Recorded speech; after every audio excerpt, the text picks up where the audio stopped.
লোকমানের 21 নম্বরে বলা হয়েছে ওয়াইদা কিলা লাহুম ইত্তাবিউ মা আনজালাল্লাহু, যখন লোকদেরকে বলা হয় আসো আল্লাহ তাআলা যেটা নাযিল করেছেন আল্লাহর কোরআনে যা বলা হয়েছে সেইগুলো আমরা মানি, ক্বালু বাল নাত্তাবিউ মা ওয়াজাদনা আলাইহি আবাআনা, তারা বলে না বরং আমরা বাপ দাদার যুগ থেকে যা করেছি ওটার উপরই অটল থাকবো, ওটা কি মানবো। তারা কি কম বুঝেছে? তারা কি বুঝতো না? তারা কি আল্লাহর কিতাব পড়ে নাই? এত বড় বড় আলেম, এত বড় মসজিদের ইমাম, তারা কি বুঝে নাই? এত বড় পীর সাহেব কি বুঝে নাই? এই বলে তারা আল্লাহর কোরআনকে যুগে যুগে প্রত্যাখ্যান করেছে। বর্তমান যুগে আমরা দেখি যখন কোরআনের দলিল পেশ করা হয়, হাদিসের দলিল পেশ করা হয়, তখন একদল মানুষ সেই মক্কার কুফফারদের মতো, যুগে যুগে ইহুদি খ্রিস্টানদের মতো, সব নবীদের বিরুদ্ধে যারা ছিল তাদের মতো এখনো বলে আমাদের আলেমরা কি কম বুঝেছে? এত বড় আলেম কম বুঝে? ও আমার ভাইয়েরা, আমাদের পরিষ্কার হতে হবে। আল্লাহর রাসূল সাল্লাল্লাহু আলাইহি ওয়াসাল্লাম সেজন্যই আমি গত জুমাতে বলেছিলাম, বারবার বলেছেন আমি তোমাদের মাঝে এই দুটো জিনিসকে রেখে যাচ্ছি, লান তাদিল্লু মা তামাসসাকতুম বিহিমা, তোমরা পথভ্রষ্ট হবে না, পদস্খলিত হবে না, গোমরা হবে না যতক্ষণ পর্যন্ত ওই দুটো জিনিসকে আঁকড়ে ধরবে। সেই দুটো জিনিসের নাম কি? সেখানে বলা হয় নাই অমুক বুজুর্গকে রেখে গেলাম, অমুক বড় পীরকে রেখে গেলাম, অমুক বড় মাজারওয়ালা রেখে গেলাম, এত বড় মাজারের গম্বুজ রেখে গেলাম, তোমরা ওটা মেনে চলবে। বলেছেন কিতাবাল্লাহি ওয়া সুন্নাত রাসূলিহি।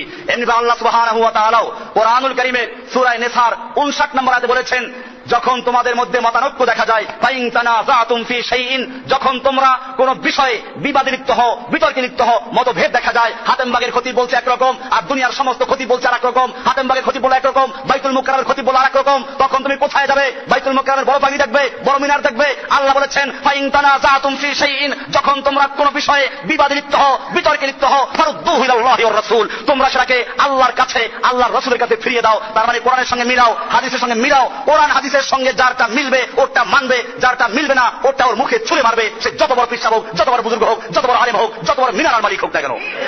আল্লাহর কোরআনকে তারা অস্বীকার করেছে, তারাই এখন এই কথাগুলো বলে। আমার আফসোস লাগে, এত কোরআনের আয়াত শুনতে শুনতে কান ধাঁধরা হয়ে গেছে, এরপরে এখনো বলে অমুক বুজুর্গরা কম বুঝেছে।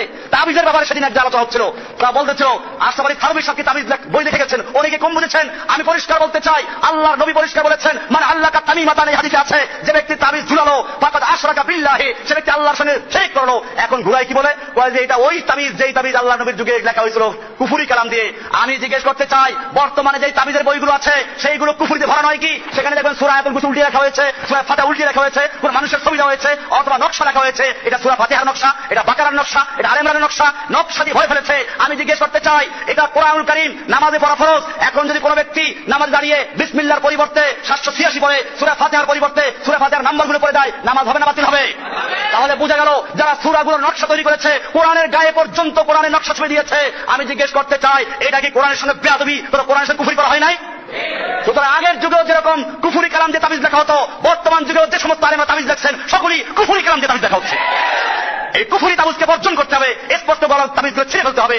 আল্লাহ রাসূল সাল্লাল্লাহু আলাইহি ওয়াসাল্লাম বলেছেন, মানে আল্লাহকা তামিমাতান ফাকাদ উকিলা ইলাইহি, যে ব্যক্তি তাবিজ ঝুলায় তাকে তাবিজের উপর নির্ভরশীল করে দেওয়া হয়। এই তাবিজগুলো গলায় ঝুলে থাকে, শিরক শয়তান এগুলোকে আক্রমণ করে, এই শিরক বিদআত থেকে বর্জন করতে হবে। সেজন্য আজকের যে মূল বিষয়টা ছিল তা হচ্ছে এই সব ব্যাপারে, সংস্কৃতির ব্যাপারে, শিক্ষার ব্যাপারে, বিদআতের ব্যাপারে, ইবাদতের ক্ষেত্রে সব ব্যাপারে আমাদের এই কথা বলা যাবে না যে আমরা বাপ দাদার যুগ থেকে করেছি, বড় বড় আলেমরা করেছে, বড় পীর সাহেবরা করেছে, এই কথা বলা জায়েজ না হারাম? বরং কোথায় যেতে হবে? কোরআন এবং সুন্নাহর কাছে। যদি কোনো ব্যক্তি এর পরেও বলে এত বড় বুজুর্গেরা কম বলে, সে ব্যক্তি আল্লাহর কোরআনের ডাইরেক্ট বিরোধিতা করেছে। আল্লাহর কোরআন বলেছে সূরা নিসার 59 নম্বর, ভালো করে বুঝতে পারবেন, ফাইন তানাযাতুম ফি শাইইন, যদি তোমরা কোনো বিষয়ে বিবাদে লিপ্ত হও, বিতর্কে লিপ্ত হও, যদি মতভেদ দেখা যায়, ফারুদ্দুহু ইলাল্লাহি ওয়ার রাসূলে, তাহলে তোমরা সেটাকে আল্লাহ এবং আল্লাহর রাসূলের কাছে ফিরিয়ে দাও, কোরআনের সঙ্গে মিলাও, হাদিসের সঙ্গে মিলাও। যদি মুমিন হদিন কুনতুম মুমিনিন, যদি মুমিন হয়ে থাকো, যদি মুমিন হয়ে থাকো, তাহলে খবরদার আর বুজুর্গের রেফারেন্স দিবা না, বড় আলেমের রেফারেন্স দিবা না, বড় পীরের রেফারেন্স দিবা না। যেটা হবে কোথায়? কোরআন এবং হাদিসের কাছে। আল্লাহ সুবহানাহু ওয়া তাআলা আমাদেরকে বিষয়গুলোকে বোঝার তৌফিক দান করেন। বুজুর্গের তরিকা বাদ দিয়ে আল্লাহর রাসূলের তরিকা অনুসরণ করার তৌফিক দান করেন। বুজুর্গের তরিকা বাদ দিয়ে, সব তরিকা বাদ দিয়ে এক তরিকা, ইসলামের তরিকা মানার তৌফিক দান করেন। আমাদের পরিচয়, মুসলিম, আমাদের পরিচয় কি? এছাড়া আমাদের আর কোনো পরিচয় নেই। আমি কাদেরিও না, চিশতিও না, নকশবন্দি না, মুজাদ্দিদি না, অমুক না, তমুক না, আমি মুসলিম। আমার নাম কি? কোরআন আমার পরিচয় দিয়েছে, আমান আহসানু কওলাম মিম্মান দাআ ইলাল্লাহি ওয়া আমিলা সালিহা ওয়া ক্বালা ইন্নানি মিনাল মুসলিমিন। ওই ব্যক্তির চেয়ে ভালো আর কে হতে পারে যে ব্যক্তি আল্লাহর দিকে আহ্বান করে? আহ্বান করবে কার দিকে? না কোনো পীরের তরিকার দিকে। আমান আহসানু কওলাম মিম্মান দাআ ইলাল্লাহি, যে ব্যক্তি আল্লাহর দিকে আহ্বান করে, ওয়া আমিলা সালিহান, এবং নেক আমল করে, ওয়া ক্বালা, এবং সে নিজের পরিচয় দেয় এই বলে